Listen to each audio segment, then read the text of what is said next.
Welcome to TS news digital. ఈ రోజులలో ఏ సిటీలో చూసినా బహుళ అంతస్తు భవనాలు విపరీతంగా పెరిగిపోతున్నాయి.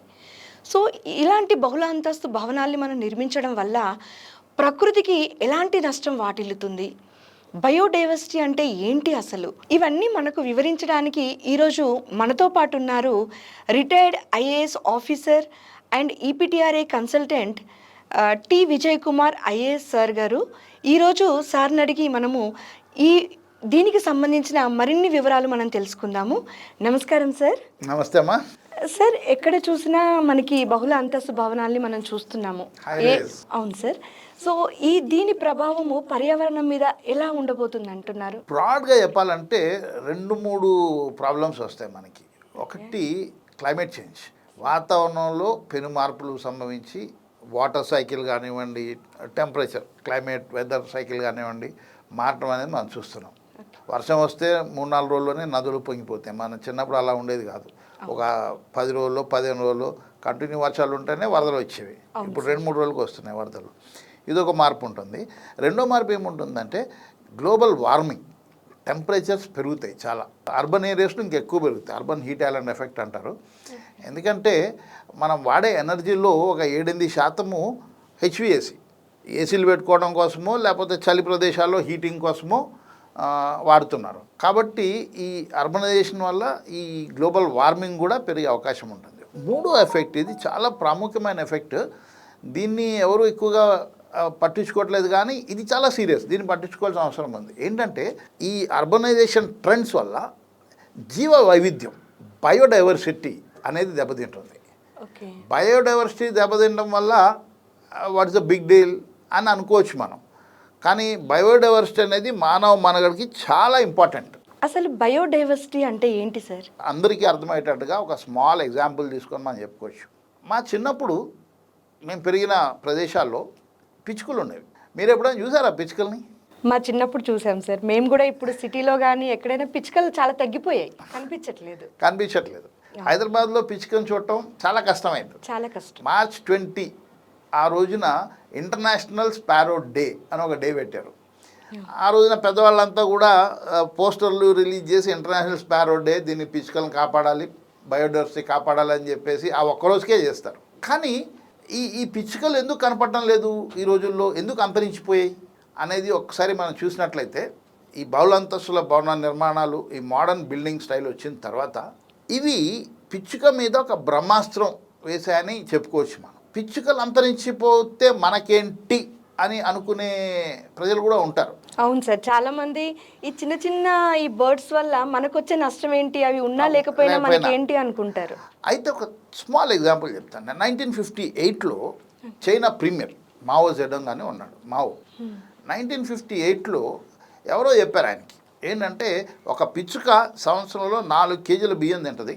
అలాగా పిచ్చుకలు చాలా తిరుగుతున్నాయి కాబట్టి గ్రెయిన్, మనుషులు తినాల్సిన ఫుడ్ పిచ్చుకలు తినేస్తున్నాయని చెప్తే మావో గారు ఏం చేశారంటే ఒక సంవత్సరంలోనే దాదాపు 3 బిలియన్ అంటే 300 కోట్ల పిచ్చుకల్ని ఒక రెవల్యూషన్ లాగా తీసుకొని దాన్ని ఒక ప్రోగ్రామ్గా తీసుకొని చైనాలో ప్రతి పౌరుడు కూడా పిచ్చుకలు చంపడంలో మునిగిపోయాడు 1 ఇయర్. అలాగా వాళ్ళు 300 కోట్ల పిచ్చుకలు చంపేశారు వాళ్ళు. 1959, 1960 వచ్చేవరకు చైనాలో భయంకరమైన కరువు వచ్చింది. ఒక 30 మిలియన్ పీపుల్, 30 మిలియన్ అంటే 3 కోట్లు, 3 కోట్ల మంది జనాభా ఆకలికి తట్టుకోలేక కరువులో చచ్చిపోయారు. పిచ్చుకలకి కరువుకి సంబంధం ఏంటి సంబంధం అని అడగొచ్చు. అవును సార్. పిచ్చుక బియ్యం తింటుంది, నో ప్రాబ్లం, గ్రెయిన్స్ తింటుంది. అవును సార్. కానీ పిచ్చుక గుడ్లు పెట్టి పిల్లలు చేసేటప్పుడు తన పిల్లలు పెరిగే వయసులో గూడు నుంచి రెక్కలు వచ్చి ఎగరటం కంటే ముందు ఎవ్రీ డే 10 గ్రాముల ప్రోటీన్ అందించాలి. అది ఆ ప్రోటీన్తోనే పిల్లలు ఇది గూడులో ఎతికి రెక్కలు వచ్చి పైకి ఎగిరిపోయి వెళ్ళగలుగుతాయి. 10 గ్రాముల ప్రోటీన్ పిచ్చుక ఎత్తుకురావాలంటే ఒక కనీసం 20-30 పురుగులు డైలీ ఒక్కో పిల్లకి తీసుకొచ్చి పెట్టాలి.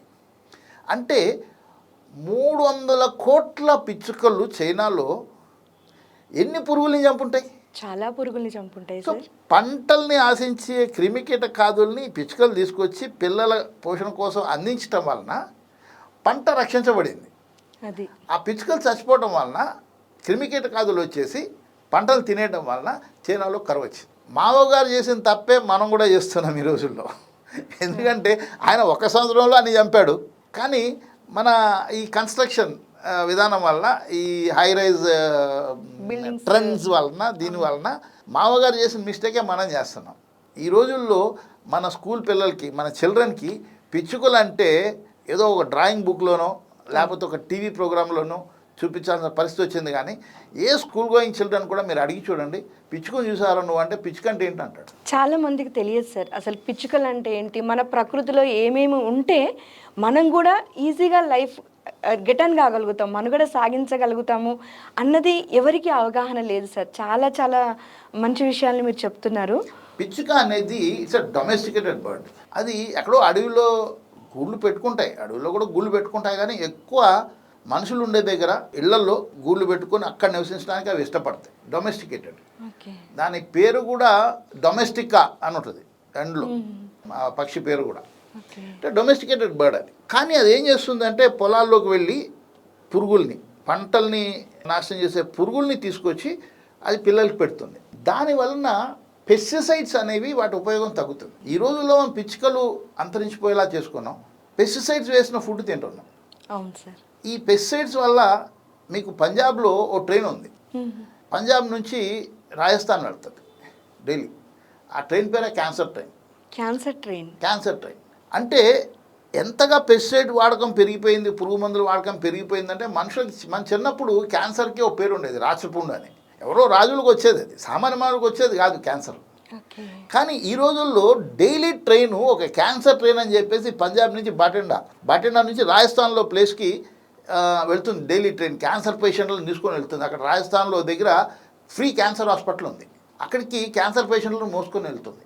అంటే మన పురుగు మందుల ఉపయోగం, పెస్టిసైడ్స్ ఉపయోగం పంటల మీద అంతగా పెరిగిపోయి తినే ఆహారంలో కూడా పురుగు మందులు వచ్చేసి మనుషుల క్యాన్సర్ అనేది పెరిగిపోవడం మొదలుపెట్టింది. పిచ్చుకలు లేకపోతే ఏమవుద్ది అనుకుంటాం మనం. అదే కదా సార్. పిచ్చుకలు చచ్చిపోయాను కాదమ్మా, మనుషులు కూడా క్యాన్సర్ వచ్చిపోయే ప్రమాదం ఉంది, పెరుగుతుంది. అది దిస్ లింక్, ఒక జీవికి మరో జీవికి, అలాగా ఈ లింక్నే మనము బయోడైవర్సిటీ అంటాం. ఇది ఇంపార్టెంట్. ఈ లింక్ అర్థం చేసుకోవాలి. దీనే సైంటిస్టులు సాయిల్ ఫుడ్ వెబ్ అంటారు. అంటే భూమిలో క్రిమికీటకాదుల నుంచి మొదలుపెట్టి నెక్స్ట్ లెవెల్ పురుగులను తినడానికి పక్షులను తినడానికి ఇంకా వేరే ఉంటాయి, గద్దలు ఉంటాయి, వేరే ఉంటాయి. ఫైనల్గా పెస్ట్ అండ్ ప్రెడేటర్ రిలేషన్షిప్ మన మోడర్న్ పద్ధతుల వల్ల డిస్టర్బ్ అయిపోతుంది. ఆ డిస్టర్బ్ అయిపోవడం వల్ల చాలా అనర్థాలు జరుగుతున్నాయి. ఇంకో చిన్న ఉదాహరణ బయోడైవర్సిటీ గురించి చెప్తానమ్మా. ఏంటంటే ప్రపంచంలో దాదాపుగా వైల్డ్లో ఒక 1000 రకాల తేనెటీగలు ఉండేవి. ఎప్పుడైతే మనం పంటల మీద పురుగు మందులు కొట్టడం మొదలుపెట్టామో ఇవన్నీ కూడా పాయిజన్ అయిపోయి తేనెటీగలు చచ్చిపోయాయి. తేనెటీగలు చచ్చిపోతే ఏంటి నష్టం అనుకుంటాం మనం. కానీ ఈ పంటలు పాలినేషన్, మనం చిన్నప్పుడు క్లాస్లో చదువుకుంటాం, బయాలజీ క్లాస్లో. అవును సార్. పాలినేషన్ అనేది ఉంటుంది. పుప్పొడి, తెలుగు నాకు తెలీదు, పుప్పొడి అని ఉంటుంది. సో ఆ పుప్పొడి చిన్న పురుగుల ద్వారా, తర్వాత ఈ తేనెటీగలు పువ్వులోకి వెళ్ళేసి తేనెని తీసుకుంటాయి. కానీ షుగర్ నెక్టర్ని తీసుకొని దాంతోపాటు తన బాడీలో ఈ పుప్పొడిని కూడా ట్రాన్స్పోర్ట్ చేస్తుంది. ఆ విధంగా పాలినేషన్ జరుగుతుంది. సో పాలినేషన్ సరిగ్గా జరగకపోవటం వలన ఎస్టిమేట్ ఏం చేస్తున్నారంటే 10% ఫుడ్ ప్రొడక్షన్ తగ్గిపోయింది. No pollination.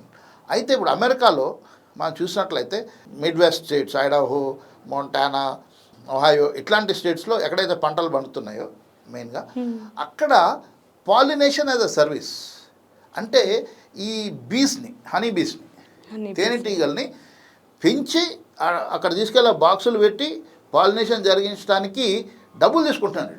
Pollination as a service. Okay, ఇప్పుడు పాలినేషన్ ఒక సర్వీస్ లాగా అయిపోయింది. ఎందుకు చంపేశాం? అది జీవ వైవిధ్యాన్ని, బయోడైవర్సిటీ మనం పట్టించుకోలేదు. పురుగు మందులతో మనం జయించవచ్చు అనుకున్నాం, కానీ ప్రొడక్షన్ పడిపోయింది.